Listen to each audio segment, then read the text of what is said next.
Po thati, a pajtoni mas pari për ballësinë, për rëndësinë e kësaj lëvizje? Natyrisht se pajtohem, për arsye se herën e fundit kur ka ndodhur një gjë e tillë, ka qenë para 71 viteve, kur janë themelu Kombet e Bashkuara në një mënyrë ose tjetër pas luftës së dytë botërore.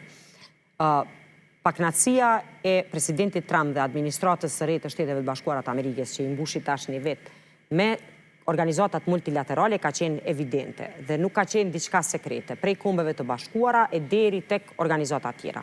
Do thotë, presidenti Trump vetëm në, domethënë, këtë periudhën e fundit, e tash edhe me urdhër ekzekutiv,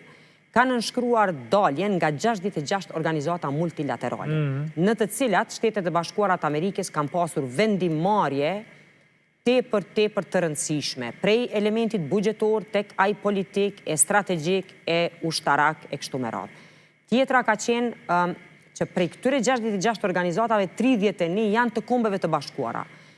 Përfshi këtu, sot zyrtarisht, daljen, gjithsesht fazën përfundimtare të daljes nga Organizata Botërore e Shëndetësisë, dhe ne bashkë e dimë se cili ka qenë roli i kësaj organizatës në kohën e pandemisë. Absolutisht. Organizatës Botërore të Ushqimit, UNFPA, Organizatës Botërore për Klimën, e disa të tjera, e mos të kthehemi prapa edhe njëherë që prej fillimit ose marrjes së mandatit ka pasur shqetësimet dhe vërejtjet serioze në NATO dhe në kontributet e shteteve në organizatën gjithsesht në aleancën ushtarake më të madhe në botë. Prandaj edhe Bordi i Paqes po shihet si një format i dizajnuar nga administrata amerikane në krye me presidentin Trump, i cili prej asaj çka tashmë dihet,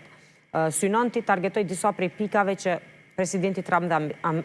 administrata amerikane kanë konsideruar se nuk kanë funksionuar me këto organizata multilaterale prej Kombeve të Bashkuara. Dhe fokusi është në Gaza, gjithsesht në marrëveshjen e armëpushimit midis Izraelit dhe Palestinës, në këtë rast me ripin e Gazës, që unë besoj që për paqen në botë, përveç se ka peshën e ka elementin humanitar, do me thënë, çka kemi pa ne se çka ka ndodhur atje, do me thënë, ka qenë e pa imagjinueshme në gjitha format, prej sulmit në tetor, nga Hamasi në Izrael, e deri pastaj tek zinxhiri i ngjarjeve që kanë pasu. Dhe në këto rrethana, Kosova e ka një përvojë të jashtëzakonshme. Megjithatë, është interesant se Kosova sot ende nuk është antare e Kombeve të Bashkuara, nuk ka qenë, gjithsesht ka qenë konsumuese më shumë e sigurisë ma herët, e tash është kontribuese në siguri, edhe modeli i Kosovës me dinamikën cilën janë zhvilluar ngjarjet, se ne mund të pajtohemi, kemi shumë frustrime me gjithë realitetin Kosovë. Po Kosova, në shikuar nga larg, do të thotë shikuar në afatin kohor, është historie suksesi. Edhe për Shtetet e Bashkuara të Amerikës edhe për të gjitha kombet që kanë kontribuar në Kosovë. Do të thënë gjitha kombet liridashse. Sfida apo trajtimi i rrugës përpara për ne është që ne